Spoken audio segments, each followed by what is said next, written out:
All right, welcome back to The Few Show. My name is Bud. I'm the Chief of Staff at xfusion.io and the co-host of The Few Show. I'm excited to be joined today by my guest, Brandon Hilkert. Brandon is the CTO and co-founder of Bark. He is a father, a husband, and self-taught programmer that's helped start and lead software engineering organizations. Thank you so much for being on the show, Brandon. Yeah, of course. Thanks for having me. Yeah, not a problem, buddy. So I see you have a lot of guitars in the background, but that's not where it all started, is it? It started with some drums back in the day, didn't it? It did start with drums, yeah. Let's see, 7th grade to be specific. Yeah, and then played music most of my life, and guitar became the more convenient choice. I'll admit that dragging drums around eventually got to me, and so here we are with a bunch more guitars. I still have, to be fair, I still have drums in the garage in cases, so it's not totally dead. Yeah. I've got 5 children, 3 daughters, 2 sons. My oldest son is a music teacher. And, oh, cool. He prefers the guitars, the bass guitar to be exact, but my younger son is all about the drums. So I kind of get hit by both ends. There you go. Well, maybe you can start a family band then. You got a lot of things covered. Yeah, we do. All right, buddy, let's talk about Bark. Kind of give us a rundown of Bark and tell us what it is, and let's get into the show here. Yeah, Bark, we founded the company 6 years ago, and we started, the goal of Bark is to try to help keep your kids safe online.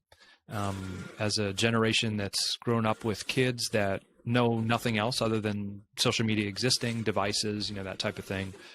The dependency on those types of platforms is all over the place. You go to school, you're issued an email. You go to college, you have an account. Online, COVID, at home, it's even more so. And so, the goal of the company was to figure out a way, try to make it a healthy way to try to keep your kids safe online. At the time, 6 years ago, there were some options, but from our perspective, they weren't terribly healthy options. And so the general gist of it was the other tools at that time would kind of go through your social media feed, whatever account you were looking to protect, and take every post you interacted with and then send it to the parent. So, Facebook, take your whole feed, all your messages, whatever, send it to the parent, and they would review it nightly or whatever frequency they wanted.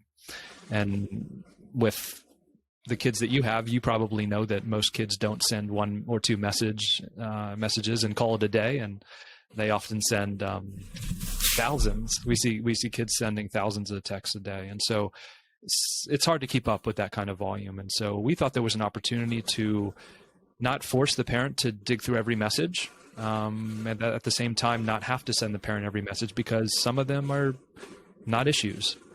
And so the idea was around saving the parent some time, being a solution to help the parent, dig through things that they might not understand, and present them only with issues when there are issues, and that's sort of a personal preference, especially where it relates to the age of the kid or, the types of concerns a parent might have. But we let parents set some of those sensitivities so they might not care about the same things for their 15-year-old as they do for their 10-year-old. And so, with that in mind, you connect all different kinds of accounts. It could be a phone, it could be a Facebook account, it could be an email account, Gmail, YouTube, what have you. And we monitor the account going forward for inappropriate content. And if and when we find something based on the preferences the parent has given us, we'll alert the parent with the content of that issue. But to be clear, it doesn't give the parents complete access to the kids' profiles. They can continue to have the conversations with their friends that are fairly private at times, and only when it kind of goes into those areas that are more inappropriate would the parent be alerted. All right, so you're allowing oversight while still giving autonomy to the kids. We're trying, you know what I mean? I'll fully admit that this is not like a perfect science, I believe it's a better option than anything else that exists. But I will also admit that there are messages that are fairly innocuous at times that get bundled in with other messages.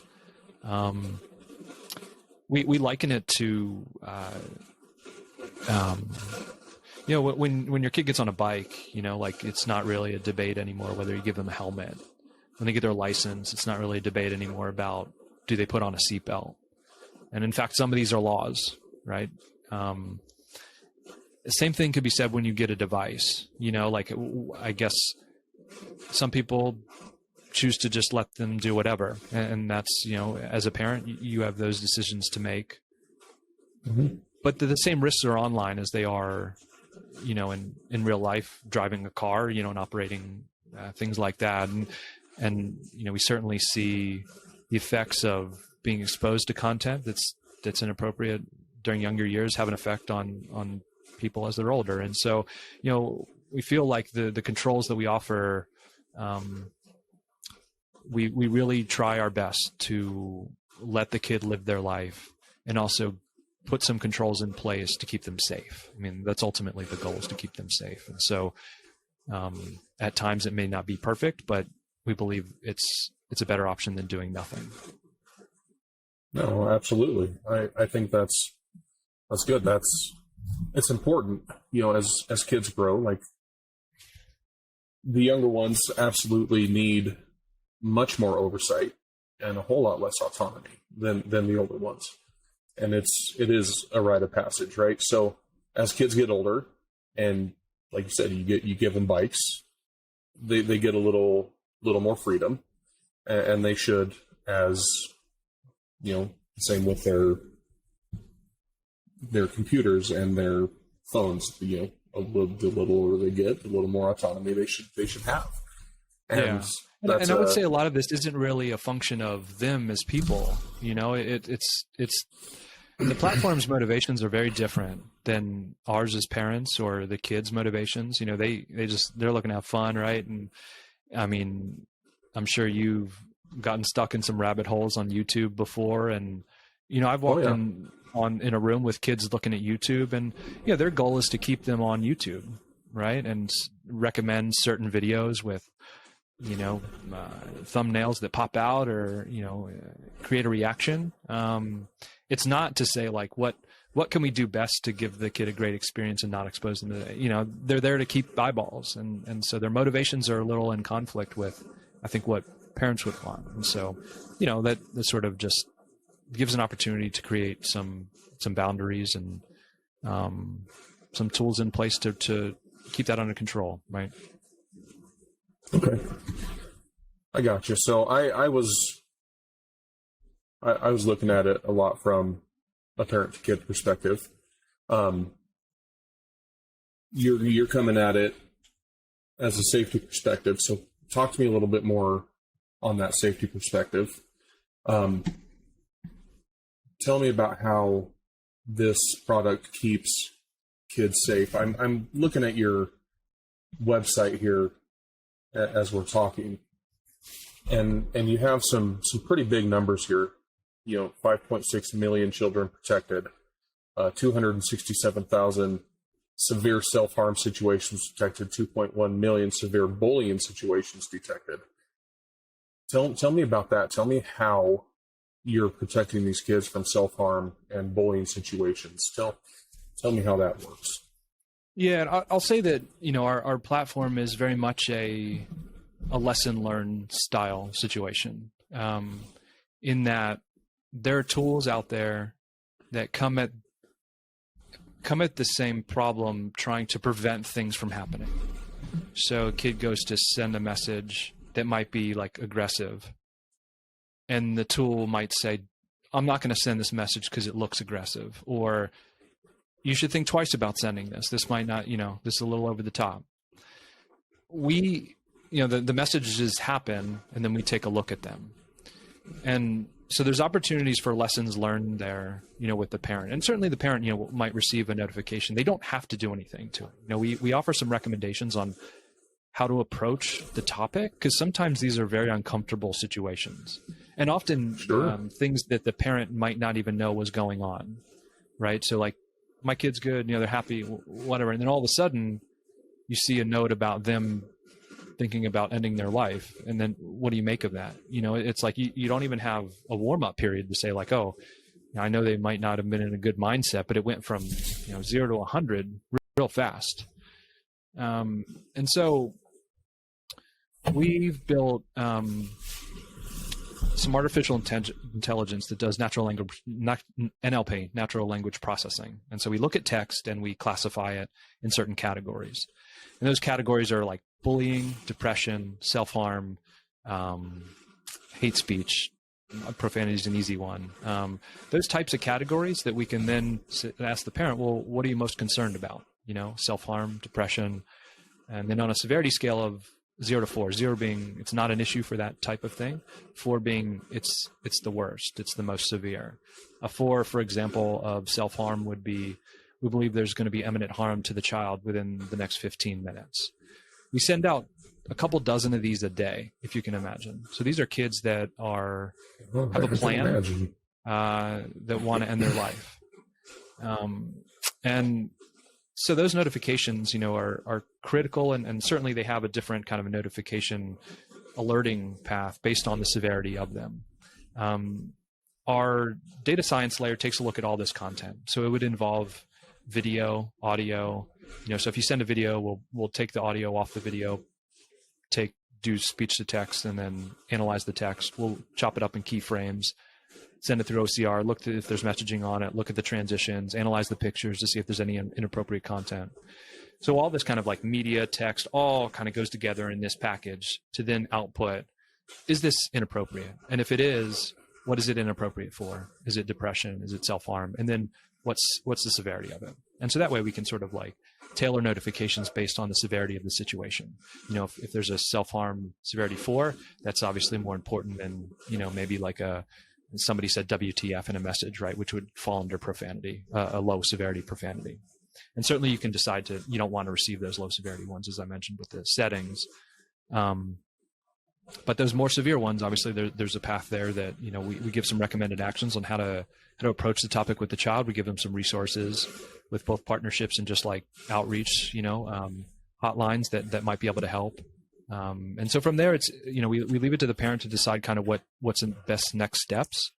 But in many cases, it's, approach the child and figure out, what's going on and how they can be helped. There are times, obviously, where we get other resources involved if it's severe. For example, we've had plenty of school shooting threats, which we have a schools product as well. I will mention that we do the same thing for schools. And that's called Bark for Schools.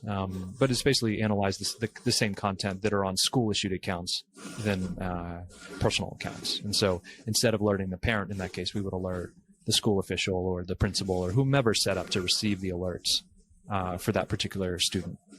And so it's just sort of a routing question at that point. But yeah. Cool. So I'm going to go back just a couple seconds in that little paragraph that you were talking. You said, you look through, pictures and texts and all that. So what happens if there's inappropriate pictures? And, I again, on your website, I see all these different monitors that you monitor. You have Snapchat, you have Skype, even Slack and all that. But Snapchat's the one that sticks out to me. I don't like Snapchat as a dad, for obvious reasons. There's a bunch of pictures that go around on Snapchat that are very inappropriate.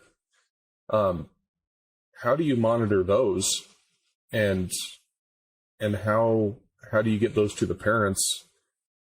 I'm talking about nude pictures, and how do you navigate that?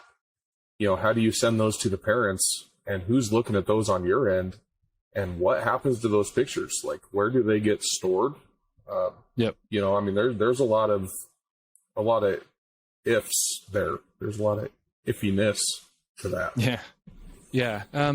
So there's the general category of sexual content, which would include porn and, whatever else. And then there's sort of like a subset of that, which is, involves a child, which is a very different category, and sometimes it's generated by the child and other times it's circulated, of it being somebody else. And so we have a partnership with NCMEC, which is sort of the body in the U.S. around dealing with CSAM as it is, but it includes child nudity and that type of thing. And so by federal law, we're not allowed to circulate any of that content for obvious reasons. And that includes us telling the parent that it's there. We're not even allowed to share it with the parent, even if it's on the parent's account. And so, by law, we have to erase it from our servers. We have to report it to NCMEC with, full kind of trail of where it came from, who was involved, the picture itself. They operate sort of as a central body with all these platforms. So Facebook, Instagram, all these platforms have a similar partnership where they can then try to, and in fact, you saw it just a couple of weeks ago, right, with some announcements from Apple doing it on the iCloud side, right, with pictures. They're going to store a hash locally of the picture and see if it matches anything in their database that would identify it as CSAM. And then take appropriate steps if it does match something. And this is largely around, trying to cut down at least, at best, eliminate, child porn circulation. Unfortunately, is a huge issue. And even in our work, we see adults preying on kids in many of these platforms, operating as, they say, a 15-year-old boy, and then they're a 40-year-old man from overseas or something. We've seen it happen on schools too, school accounts, that a kid has a bunch of images stored on their Google Drive or whatever, and an outside party get involved with a handful of girls at the school. Anyway, so there's a sequence, and there's obviously partnerships that we have that kind of do the right thing down the line here. But the critical decision is sort of like, is it obvious that children are involved? And that takes a very different fork in the road when it is. If it's porn and it's clearly, adult content, we would alert the parent and then sort of like haze it out. They can see it, but it's they can click into it or whatever. We'll send the parent that and just tell them where it kind of was found. Was it found on the phone, or did they have it in their email attachments or whatever? But it definitely changes if it's the child content. Okay. That's good to know. Yeah, because that's a very tender subject for, I'm sure, a lot of parents. Yeah, and it's sadly it's more popular, than you'd think. Like it just, it's a combination of certainly bad actors, but then kids being fairly innocent and thinking, nothing, no big deal, right? And then all of a sudden it is a big deal, and it's like you can't sort of go back on that one. Well, that was exactly what happened with my daughter. Well, he said he loved me and he just wanted to talk with his picture, and then it was all around school. Sure. And that was a very hard lesson for her. And, yeah. And there's no going back from that one. And there is none. And I mean, those pictures are still around, and that was a very, very tough lesson. Yeah. And I mean, fortunately for her little sisters, that's a lesson that they don't have to learn because she learned it. Yeah. So like I think a lot of this is around creating good habits. I mean, we definitely try to make sure that there's a conversation between a parent and the child, and that it's healthy, and to try to approach some of these topics before they happen, because I think that's part of it, is just like, if the parent wants to just kind of slip this in the side and have the kid not, it's almost impossible not to find out that this is happening, because imagine you try to do it like that and the parent gets an alert, and then the parent says, hey, I saw X happened. And then you go, what, how'd that, right? And then cat's out of the bag on that one. Yeah. And so we really try to create, opportunities for communication and open communication around these topics, because it's not enjoyable, but it's definitely something that they need to know and be aware of. And hopefully, those conversations prevent things like you're talking about, Yeah. Well, and we had those conversations with her and my son, before they ever happened. And unfortunately, still happen. Yeah. So it's just, and we, I'm sure you did too, but I did dumb things when I was a kid too. So absolutely. Yeah. They just, I just didn't have all the technology. So thank God I didn't have all the technology. Right. Right. I think a lot of us are thankful that it wasn't like that. Oh, yeah. Everything wasn't recorded. Oh man. Yeah. I didn't have all that until I was in my 30s. So, I mean, that was, I'm extremely happy. Yeah. What caused the passion for this? Why are you so passionate about this? What was it, something with you growing up, or was it you having kids of your own, or did it just come about? Yeah, it was I would say there was a handful of sort of events that led me here that were just good timing, and sort of interests sort of meet all together. I worked at a handful of startups, and then not so startups, and just found myself a little bored with some of the things I was making. I felt pretty good about what I could make, and the things, kind of the impact I could have. But then I recognized that, like, I was doing it for products and companies that I didn't really have a lot of passion for. And I feel, certainly I'm lucky to be in the industry that I'm in. I made some kind of career choices 15, 20 years ago that really set me up for what I'm able to do now. And I recognize that not everyone has that luxury now. Like the software industry as a whole, it's sort of everywhere, right? And you have a lot of choice in the jobs and opportunities. And so I'm lucky in that sense. And because of that, it gave me the opportunity to say, like, what do I really want to do? Like, what do I want to make? There's these jobs, and you can more or less choose what the type of thing you want to make. And so I found myself just making things and working at companies that at the end of the day, I didn't really care about. It didn't matter to me if it worked. Didn't matter to me if it did well outside of my own sort of financial benefits. And then sort of at the same time, my wife and I had our first child, had a daughter. And, at the same time, it's sort of like, I don't know about you, but it highlighted those questions, like, what is my reason for being here? And all these like really deep thoughts about like the value of being here. And certainly you could argue that it's just to, kind of raise a healthy child and a happy child. But in there's a lot of wiggle room, right? Like I also want to choose my own happiness to do something that I feel good about. And so there was questions about, like, at the end of the day, like, it sounds cheesy, but like, if I were to die tomorrow, would I feel like really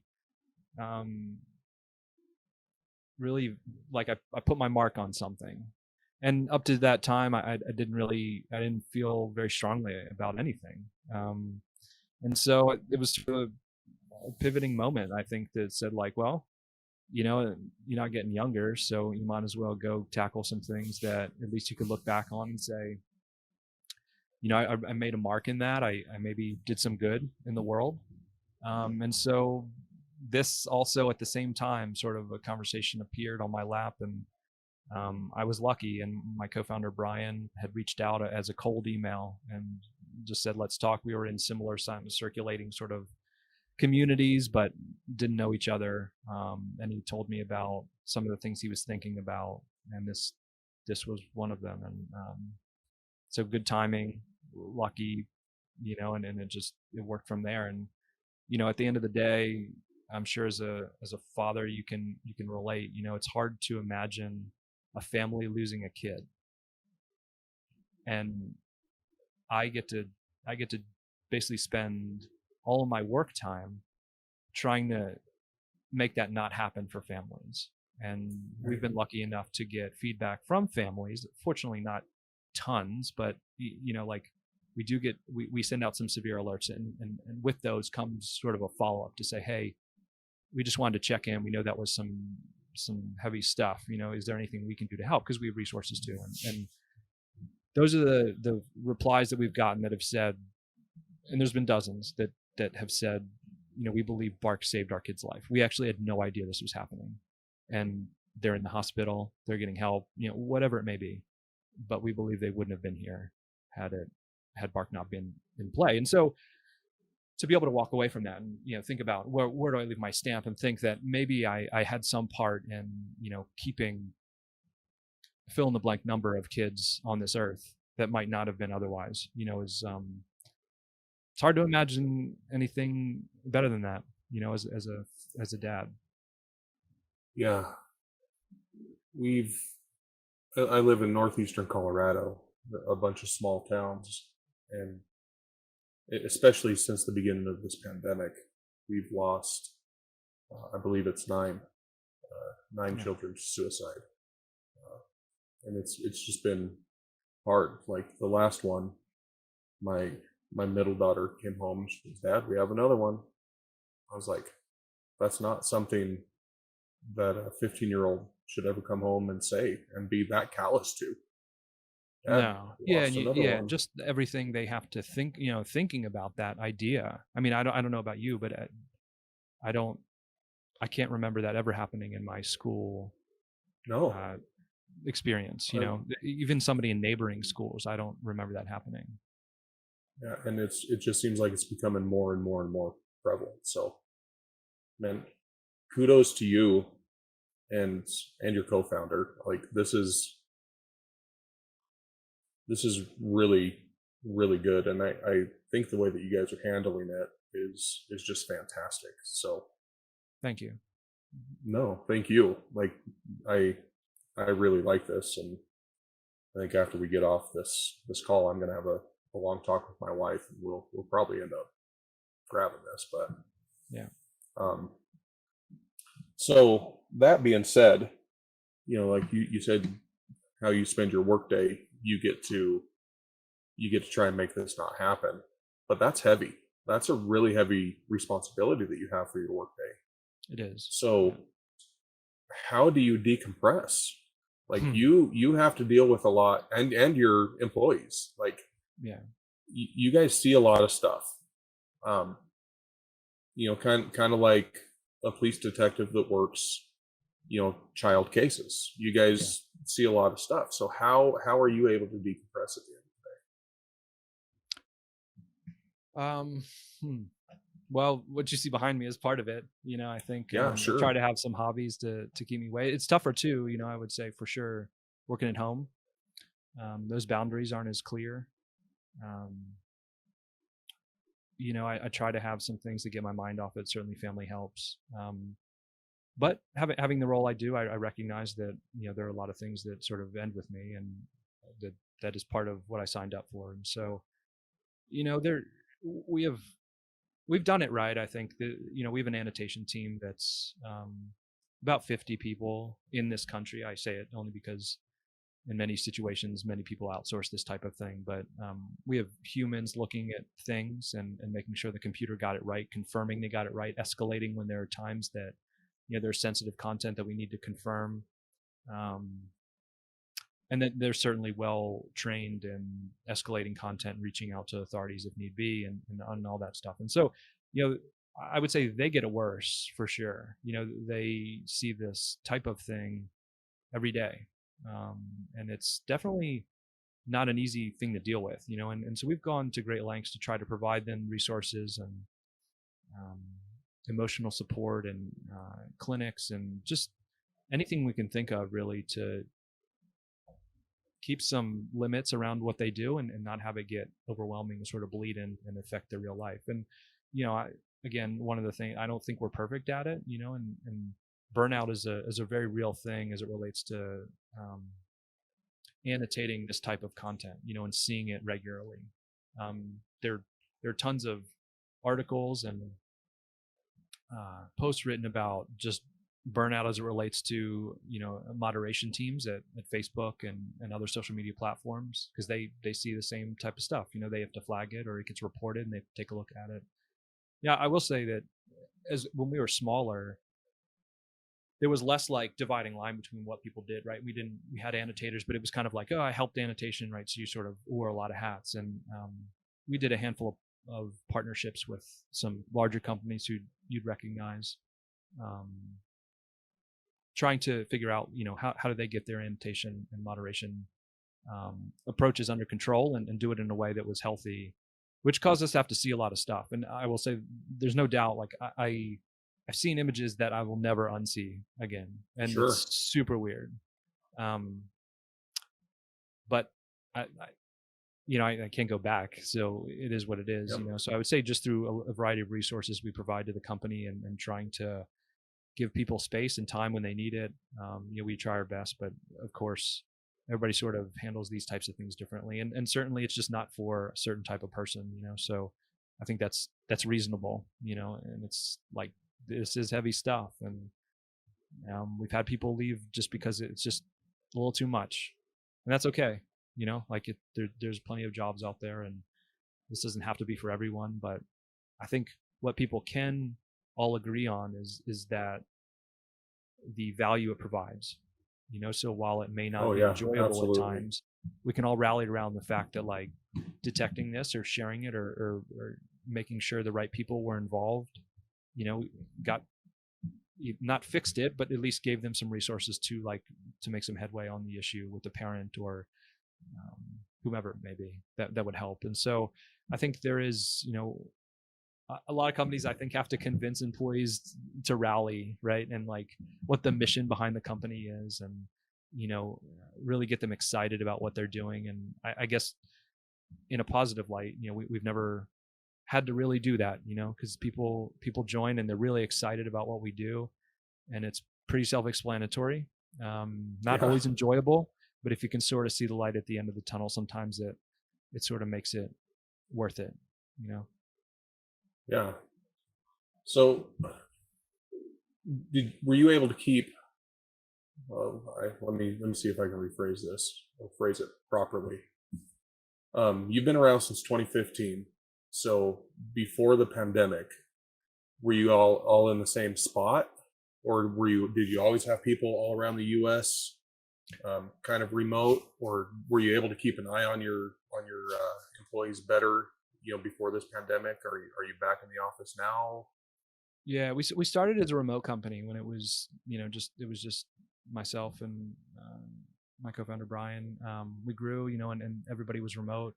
When we started to grow a little bit more, and we took on support, like more support staff, there was interest in having some teams like that be together, and a handful of our team members were from the Atlanta area, and we just chose that as sort of a home base. We have office space there. Since the pandemic, obviously, not many people are there. I would imagine less than 10 are there daily since the pandemic, and they're certainly allowed to go if they prefer. The building itself is one. It's sort of like more of a co-working space. We've had space in the building for a while, and had more before, but we've just found that with the current times and certainly the convenience, being sort of pro remote has a lot of perks, and so we've more or less embraced that permanently. And so while we do have some space, it's nice to be able to have a place to go. If you do want to get together with a certain team or everybody meet up, to meet at this space in Atlanta, we don't force people to come in if they don't want. And certainly we have a lot of employees that are not in the Atlanta sort of metro area, and so they've been remote the whole time. Sure. So, do you have a way to monitor them? Not like on a day-to-day basis, but just monitor them for just mental health wise, just to keep an eye on them, or is it just kind of word of mouth? Hey, I'm having a rough day. I just kind of need a break from all this, or how do you monitor them? Yeah, I mean, I think a lot of this is about the data annotation team itself, and kind of some of the structure we put in there, and they each have sort of like mentor leads that they report to, and obviously talk very regularly. And then it's very much a group thing. You don't have all the annotation that takes place and all the content that they would experience would be in our own internal tools, so we can certainly monitor those and monitor the annotations they make. And when there's severe content, that is definitely noted and handled differently. But they definitely operate as a group. We do sort of a more of a consensus around annotations. So, for example, if somebody saw something specific, they would mark it. So we'd have 3 people mark it if there's disagreement, to try to come to some consensus about like what the severity was and what type of content it was, so that when it goes back into the data science algorithms, it can learn from that. the following day or whatever. And so so what you have is a group of people all kind of doing similar things, right? And so when something comes up, we have an escalation process when it's really severe content, right? And so that takes what we call leads on our team that would then communicate with each other and deal with that content. And oftentimes it's, hey, we'll take this out of the rotation so nobody else experiences it. Some kind of circuit breaker tools like that to help remove a lot of exposure to it. Certainly somebody had to deal with it, but oftentimes, we can reduce the number of people that do have to experience it through our own kind of tools that we have where they do their work. So yeah, it's a little bit of personal handholding. It's outside resources that we have. We don't want to be the only ones where employee only has us to talk to, right? Because like everybody's in it, and so sometimes it's hard to share that type of stuff and feel like somebody's going to treat you as though this is a special situation, right? Like this is very unique, right? But if you talk to people that 40 other people that are doing the same thing, they're going to think, yeah, me too, like get on board. And so that's why some of the external resources have helped, where we provide for them to whether it's kind of therapy or just talking to somebody else about what they saw and like working through the ideas and sometimes really negative content. They have a resource, and it's not something that they have to go looking up themselves. It's here. This is for you. We try to build in some healthy time limits. We restrict the number of hours an annotator can do their work per day. That's nice. And that's certainly really like, we wouldn't make anyone do annotation for a full work day, like that, whether you're full time or not. It's just not, you can't do that kind of thing for 8 hours in the day. So there's limits like that. There's weekly limits. So I don't know. There's a lot of things, over time that we've learned, and the team has done a great job of exploring topics and trying to minimize the severity of some of this stuff. And it seems silly, but there are tactics you can use that are actually well proven, that things like inappropriate kind of like nudity content, if you make it black and white, they're shown to be less of an effect of kind of like mindset after you see the content long term. And so we grayscale out those pictures. You can certainly get into the colored version if you need to, but so those like little tweaks, that don't seem like much on the outside, I think total a bigger move to really do it in as positive ways you can. I don't want to spin this to say like it's great and hunky dory, but there's only so far you can take this type of content. Well, sure. Well, and I guess the reason I'm digging on this a little bit is because Jim, one of our co-founders, he used to be a detective for child cases. Okay. And so I've talked to him. We've been friends for a long time, and I've talked to him about a lot of this stuff. So this is kind of, right up the alley of what he's dealt with, and we've had some long conversations about a lot of this. So yeah. It's the same type of thing. I mean, really, it's really sad, some of the stuff that goes on out there. Yeah, that a lot of people just don't even know about. No, that's right. That's right. So yeah, we operate as an educational resource too, I will say. Like we don't want to fearmonger parents into feeling like, they have to do something, but certainly I think a lot of them aren't aware. And many of them are non-technical too. It's like they don't know the latest, chat platform or latest app that the kids are using, and so how would you know, right? Kid installs it one day, they get into some content, and all of a sudden, what happened? So let us help you from the learnings that we've had from the millions of kids that we help. Let us be a tool and toolbox. It doesn't have to be fix everything, but we can certainly help. Yeah, so I mean, I don't know. I'm looking at all these little thumbnails of everything that you monitor, and I don't know everything. I don't know what every one of these pictures is of everything that you monitor. I'm sure that's not an extensive list. No. But as an educational tool, kind of dive into that. So if you send something to the parents and say, hey, we found this, and here's a help on how you might be able to deal with this. What does that look like to a parent that might be seeing that for the first time? What does that tool look like for them? Yeah, it's based on the type of content, right? So the recommendations, we call them recommendations, but it'd be, resources, right? And so it would be based on, is it bullying? Is it self-harm? Is it depression? Is it, fill in the blank? And those are all different. And they range from, here are some ideas, how to start the conversation with your child, right? Because I think the worst thing to go into this is just be completely like accusatory, right? Like, Sure. I saw this, you shouldn't do that. Really around like, maybe the kid doesn't know what, maybe they know they shouldn't have done it. Maybe they don't know. And so we try to provide resources to not only kind of like set the stage, but also offer support. And so the support might be therapy. It could be a partnership we have with a therapy service that the child can do on their own without the parent. It could be a hotline that is provided,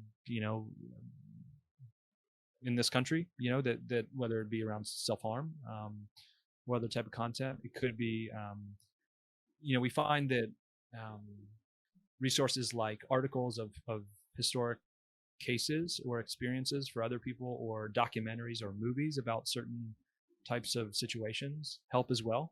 It's something that turns it into real life, as opposed to something, fictitious kind of, yeah, I've heard about this thing happens, but it doesn't happen to me, and I've never heard it happening, so I shouldn't take it seriously.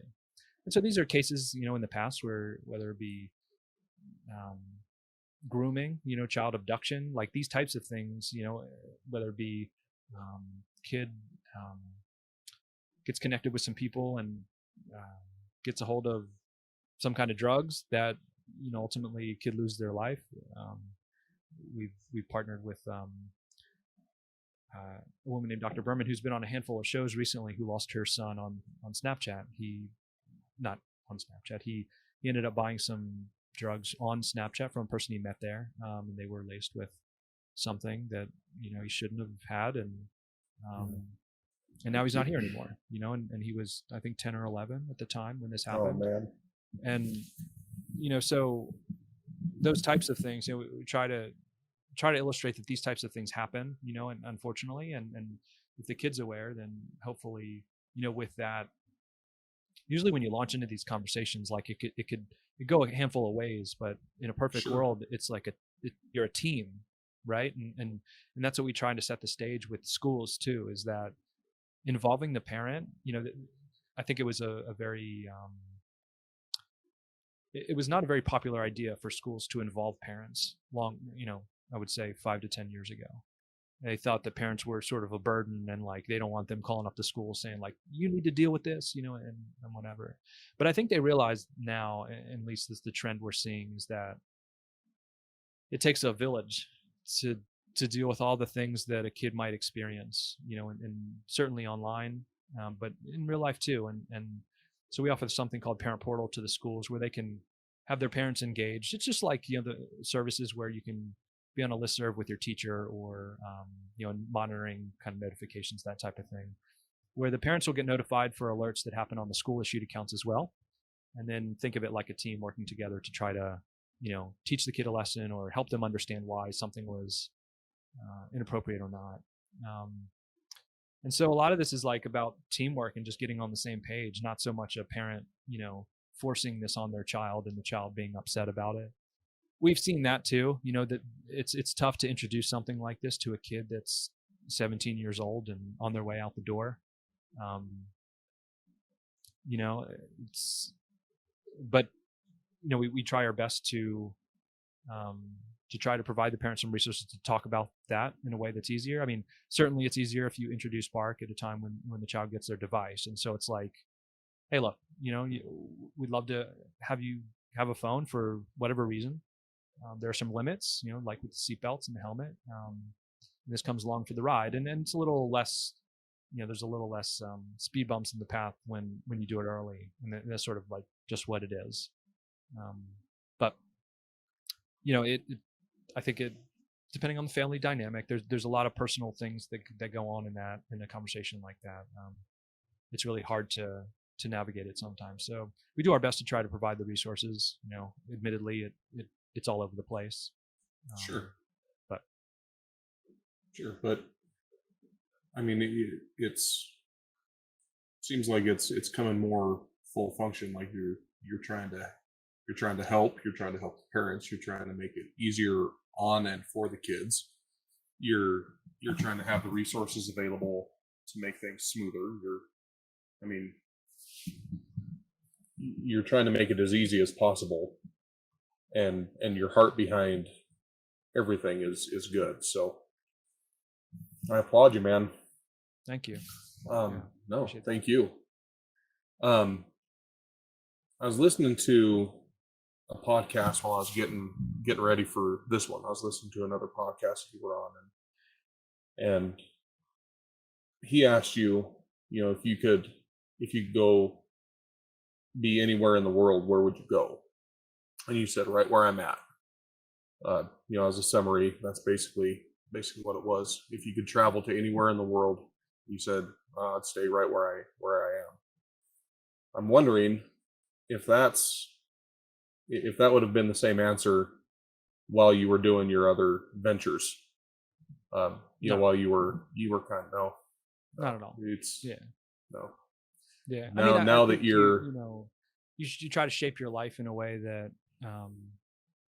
you get the most satisfaction from it. And I would say I would say this is very much a personal thing. I mean, I just know, and I've learned over the years that I find a lot of value in the work that I do. There's some people that can just call it in and do their job and clock out, and has no bearing on their life whatsoever. Like they get their paycheck and they live their life outside of work.